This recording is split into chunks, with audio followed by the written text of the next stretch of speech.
నమస్కారం. భక్తివన్ ప్రేక్షకులకి స్వాగతం. మనతో పాటు స్టూడియోలో జ్యోతిష విశారద డాక్టర్ కె. వేణుగోపాల్ గారున్నారు. ప్రముఖ జ్యోతిష్యులు. వారితో మాట్లాడి పితృపక్షాల గురించి వివరాలు తెలుసుకుందాం. నమస్కారం గురుగారు. నమస్తే అమ్మా. గురుగారు, పితృపక్షాలంటే ఏంటసలు? పక్షము అంటే 15 రోజులు. హ్మ్. మనకు తెలుగు మాసాల్లో శుక్లపక్షం, కృష్ణపక్షం. హ్మ్. 15 రోజులు కలిపితే మాసం.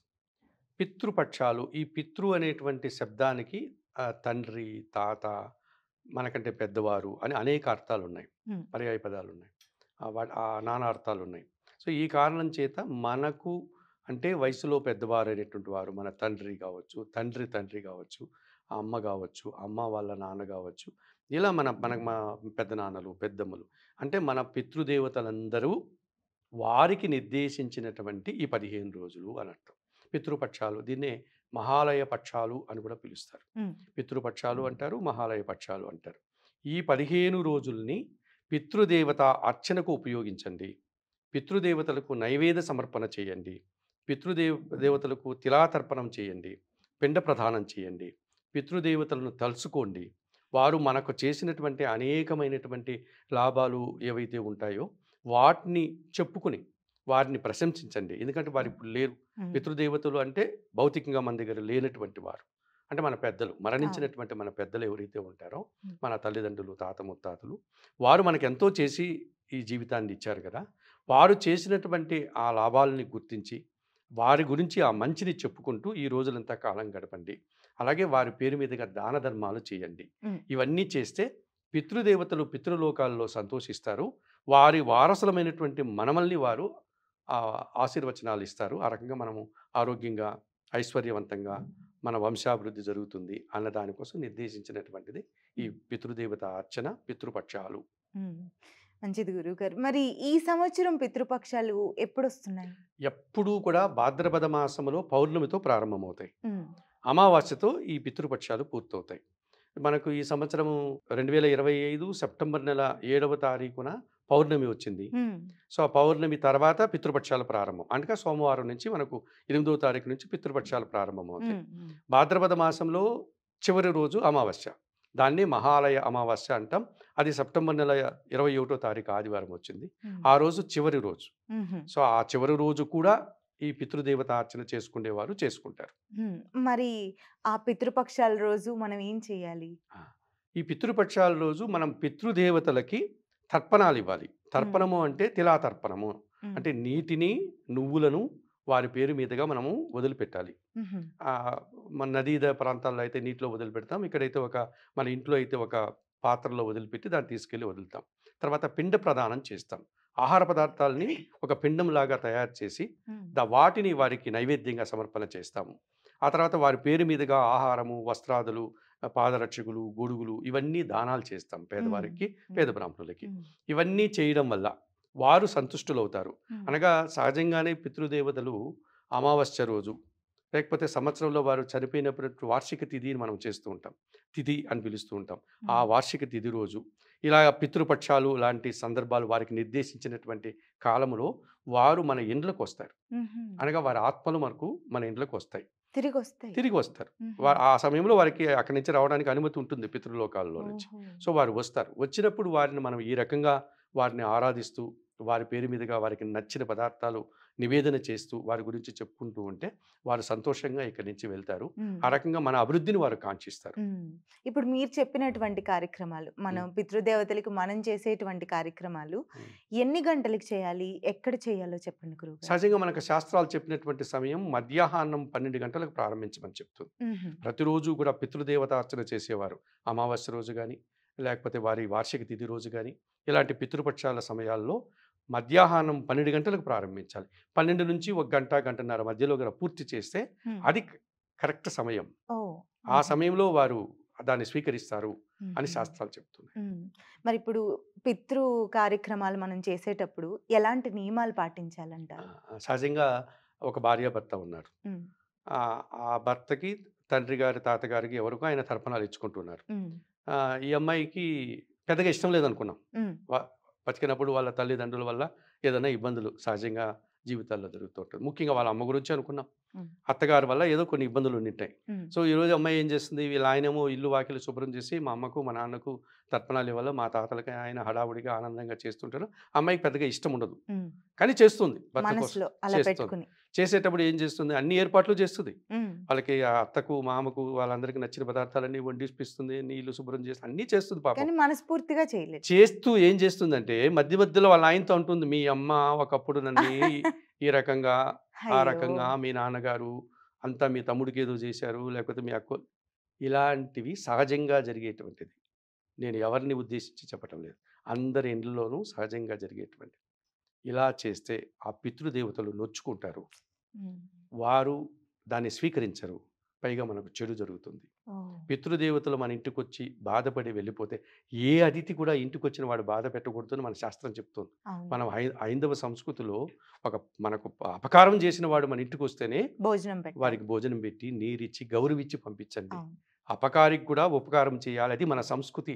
అటువంటిది మన తల్లిదండ్రులు, మన తాత ముత్తాతలు, మనకు వాళ్ళు పెద్దలు, వారు పితృదేవతలు ఎప్పుడో ఏదో జరిగిందని దాన్ని తలుచుకొని ఇంకా దాని గురించి మాట్లాడితే మన చెడుని మనం కోరుకున్న వాళ్ళం. హ్మ్. ఇటువంటివి చేయకూడదు. వాళ్ళు వస్తారనే చేస్తున్నాం కాబట్టి వాళ్ళని బాధ పెట్టకూడదు. అయితే సహజంగా జరిగి ఉండొచ్చు. నీకు ఎంతో కొంత వాళ్ళు బాధ పెట్టి ఉండొచ్చు హ్మ్. బతికున్నప్పుడు. వారు మరణించిన తర్వాత అంతటితో వదిలేయాలి ఆ అంతే. శత్రుత్వాన్ని. హ్మ్. వారే లేనప్పుడు వారు చేసిన చెడు గురించి చెప్పుకొని ఏం సాధిస్తావు? అవును. ఇప్పుడు లేరు గదా! నీకెవరు అడ్డు లేరు గదా!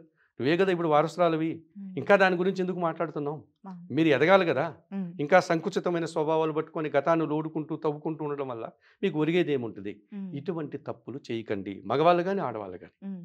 ఎవరు గాని చేయకండి. తర్వాత ప్రధానంగా పితృదేవతలకు సంబంధించిన కార్యక్రమాలు చేసేటువంటి సందర్భంలో భార్యాభర్తలు బ్రహ్మచర్యాన్ని పాటించాలి. హుహు. సంసార జీవితాన్ని ఆ రోజు చేయకూడదు. అది మహాపాపంగా శాస్త్రాలు చెప్పడం జరిగింది. సో, ఈ రకంగా ఆ పితృదేవతలకు వారు ఎన్నో మంచి చేసింటారు. హ్మ్. చిన్న చిన్న పొరపాట్లు జరిగిండొచ్చు, తప్పిదాలు. అవి ఉంటాయి. వారు మనకు చేసినవి మనం ఇల్లు మంచి కూడా కట్టుకోవడానికి, ఉంటుంది. అవును. మనం చదువుకోవడానికి, మన కోసం చిన్నప్పుడు పుట్టినప్పటి నుంచి వారు అనేక రకాలుగా త్యాగాలు చేసి మనలకు ఎంతో గొప్ప వాళ్ళు చేశారు. అవును. వాటిని చెప్పుకుంటూ ప్రశంసించండి. మీ హ్మ్. పిల్లలకి చెప్పండి. హ్మ్. మీ తాతగారు ఇలా చేశారా? అప్పుడు మీ నాన్నగారు ఇలా చదువుకున్నారు. అలా ఉద్యోగం చేశారు. హ్మ్. ఆయన్ని వ్యాపారం చేయడానికి ఇంత ఆస్తులు అమ్మి ఇచ్చారు. హ్మ్. ఇలాంటి విషయాలు చెప్పండి.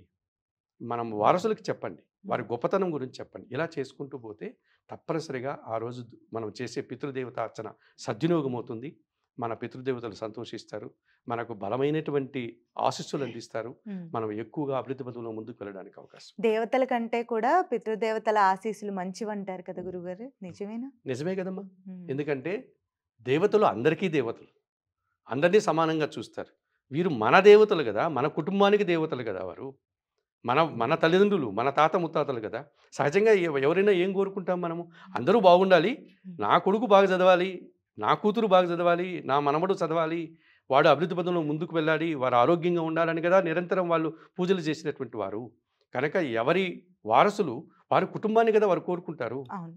కనుక దేవతల కంటే ఎక్కువ ఆశీస్సులు ఇచ్చేటువంటిది పితృదేవతలు. అందుకే మన వారు మొట్టమొదట చెప్పినప్పుడే ముందు తల్లిదండ్రులు ప్రత్యక్ష దైవాలు అన్నారు. ఆ తర్వాత గురువు, ఆ తర్వాత దైవం అన్నారు. కనుక తల్లిదండ్రుల్ని బతికి ఉన్నప్పుడు ప్రేమగా చూడాలి, గౌరవించాలి. వారి కోసం మనం ఎన్నో చేయాలి.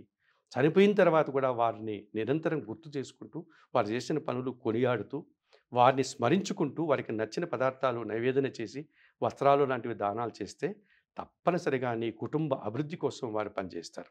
ఇక్కడ ఒక చిన్న అపోహ మీకు చెప్తానమ్మా. చెప్పండి గురువు. సహజంగా కొంతమంది ఏం చెప్తారంటే, పితృలోకాల్లో మన చనిపోయిన పెద్దవాళ్ళు ఉన్నారు అని మీరు అంటారు స్వామి. హ్మ్. మరి వారు వేరే జన్మకెళ్ళిపోతారు గదా! హ్మ్. పితృలోకాల నుంచి ఇంకో జన్మకెళ్ళిపోవచ్చు గదా! మరి ఈ భూలోకంలో పుట్టింటారు గదా! హ్మ్. మనం వారికి ఇప్పుడు ఈ పితృ నైవేద్యాలు, సమర్పణలు, పిండ తర్పణాలు పెడితే వారికి అందతాయా? హ్మ్. అని వితన్నవాదంతో మాట్లాడేవాళ్ళు గూడా ఉన్నారమ్మా. అవును. శాస్త్రాలు ఏం చెప్తున్నాయంటే, దేవతా వ్యవస్థ ఒకటి పితృదేవతల కోసమే నిర్దేశించినటువంటి ఒక సంస్థ ఉంటుందట. హుహు. అక్కడ దేవతాలోకంలో పితృదేవతల కోసమే నిర్దేశించినటువంటి ఒక సంస్థ ఉంటుందట. హ్మ్. వారు దేవతలు. హ్మ్. వారేం చేస్తారంటే, మనం భూలోకంలో చేసేటువంటి ఈ పిండ ప్రదానాలు, ఈ తర్పణాలు, నైవేద్యాలు వీటినన్నిటిని తీసుకెళ్ళి పితృలోకములో ఉంటే వారికి అందిస్తారు. హుహు. పితృలోకంలో వాళ్ళు లేరు. వేరే జన్మకెళ్ళిపోయారు. ఆ జన్మలకు అందిస్తారట వీటిని. ఓహ్! అంతటి పవిత్రమైనటువంటి వ్యవస్థలు, శాస్త్రాలు మన హ్మ్. హైందవ సంస్కృతి. కనుక తెలియకుండా ఏదో మాట్లాడేస్తూ ఉంటారు. ఇంకొక విషయం, హ్మ్. పితృదేవతలకి మనం గన ఈ పితృపక్షాల్లోనే కాదు, ప్రతి అమావాస్యకు చేసుకోవచ్చు హుహు. చేయగలిగిన వారు. హుహు. కొన్ని కుటుంబాలు చేస్తున్నారు. హ్మ్. అందరూ చేయవచ్చు. హ్మ్. అమావాస్య రోజు దేవతార్చన కాదు మనం చేయాల్సింది. శుద్ర పూజలు కాదు మనం చేయాల్సింది. పితృదేవత అర్చన చేయాలి. అమావాస్య రోజు నేను చెప్పిన 12 గంటలకి పితృదేవతలు వారి ఇంట్లోకి వాళ్ళు వస్తారు. హుహు. ఆ లోకంలో ఉన్నవారు. హ్మ్. వేరే లోకంలోకి వారు వేరే జన్మ ఎత్తేసి వెళ్ళిపోయింటే వారి అంశాలు అక్కడి నుంచి ఎదురు చూస్తూ ఉంటాయి. హుహు. సో, అట్లా వచ్చినటువంటి సమయంలో అమావాస్య రోజు మనం పితృదేవతలకి ఇవన్నీ మనము ఈ పిండ తర్పణాలు, ఈ నైవేద్యాలు ఇవన్నీ సమర్పణ చేస్తే వాళ్ళు తప్పనిసరిగా ఆనందిస్తారు. హ్మ్. వాళ్ళు బాధపడరు. అదే. అట్లా చేస్తే హ్మ్. ఒకవేళ మీ తల్లిగారికో, మీ నానమ్మ గారికో ఎవరికో మీరు వస్త్రదానం చేశారు. హ్మ్. ఆ రోజు నైవేద్యంతో పాటు మీ తాతగారికి ఆయనకేదో పంచ, షర్టు, టవల్ లాంటివి పెట్టారు. నానమ్మ గారికి చీర, జాకెట్టు లేకపోతే అమ్మగారికో, అత్తగారికో పెట్టాం. హ్మ్. తర్వాత మనమే కూడా వాటిని స్వీకరిస్తాం ఆ వస్త్రాలని. హ్మ్. ఎందుకంటే మన తాత వాళ్ళకి పెట్టిందే కదా! హ్మ్. మన తల్లిదండ్రులకి పెట్టిందే కదా! కొంతమంది వేరే వాళ్ళకి దానం చేస్తారు పేదవారికి. హ్మ్. అట్లా మనం దాన్ని స్వీకరించినా, దానం చేసినా అటువంటి వస్త్రాలు కట్టుకొని కళల్లో కనపడతారు పితృదేవతలు. హుహు. బాగా దాన్ని ఆలోచిస్తే అబ్జర్వ్ చేస్తే. ఎందుకంటే చాలామందికి రాత్రుల్లో వచ్చే కళలు తెల్లారితో గుర్తుండవు. అవును. కొంతమందికి గుర్తుంటాయి. హ్మ్. అది కూడా చంద్రుడే కారణం దానికి. హుహు. సో, ఈ కొన్ని కళలు గన మనం అబ్జర్వ్ చేస్తే మనకు కనపడతారు. ఒక్కోసారి అమావాస్యకు ముందో, లేకపోతే వార్షిక తిథికి ముందో మన పెద్దవాళ్ళు ఏదో ఇబ్బందుల్లో ఉన్నట్టుగా కళ్ళొస్తాయి. హ్మ్. అంటే దాని అర్థం వారు అక్కడ ఏదో ఇబ్బంది పడుతున్నారు. బాధలో ఉన్నారు. బాధలో ఉన్నారు. హ్మ్. కనుక తప్పనిసరిగా వారిని ఆనందింప చేయగలిగింది మనం చేయగలిగింది ఏముంది ఇక్కడ? అవును. ఆ రోజు వారికి కావాల్సిన పదార్థాలు వండి నివేదన చేయడం, హ్మ్. వస్త్రదానాలు చేయడం అవి చేయాలి. హ్మ్. చేసిన తర్వాత వారు ఆనందంగా కనపడతారు. హుహు. అంటే మేము బాగున్నాము అనే దాని యొక్క సూచన కదా! హ్మ్. ఇలాంటి సందర్భాలు కూడా మనం గన అబ్జర్వ్ చేస్తే మనకు ఇలాంటి ఆధారాలు కనిపిస్తున్నాయి. ఇది హ్మ్. వాస్తవాలు. హ్మ్. చాలామంది నాకు చెప్పారు. హ్మ్. నేను చాలామంది మాటలు కూడా నేను విన్నాను. హ్మ్. ఇవి ఖచ్చితమైనటువంటి నిజాలు. ధన్యవాదాలు గురువుగారు. మీరు తెలియని వాళ్ళకి తెలిసే విధంగా చాలా వివరంగా చెప్పారు. అపోహలు చెప్పారు. మాకున్న డౌట్స్ క్లియర్ చేశారు. ధన్యవాదాలు గురువుగారు. నమస్తే. చూసారు కదండీ! పితృపక్షాల గురించి ఎప్పుడొస్తుంది? ఎలా నియమంగా పాటించాలి అనేది, పితృదేవతల నుంచి ప్రతిఫలితం ఎలా పొందుకోవాలి అనేది, వాళ్ళనెలా సంతోషపెట్టాలి అనేది చాలా క్లియర్‌గా గురువుగారి మాటల్లో విన్నారు. మీరు ఈ వీడియో చూస్తున్నట్లయితే గనక మీ బంధువులకి, మీ మిత్రులకి కూడా షేర్ చేయండి. వాళ్ళకి కూడా ఉపయోగపడుతుంది. నమస్తే.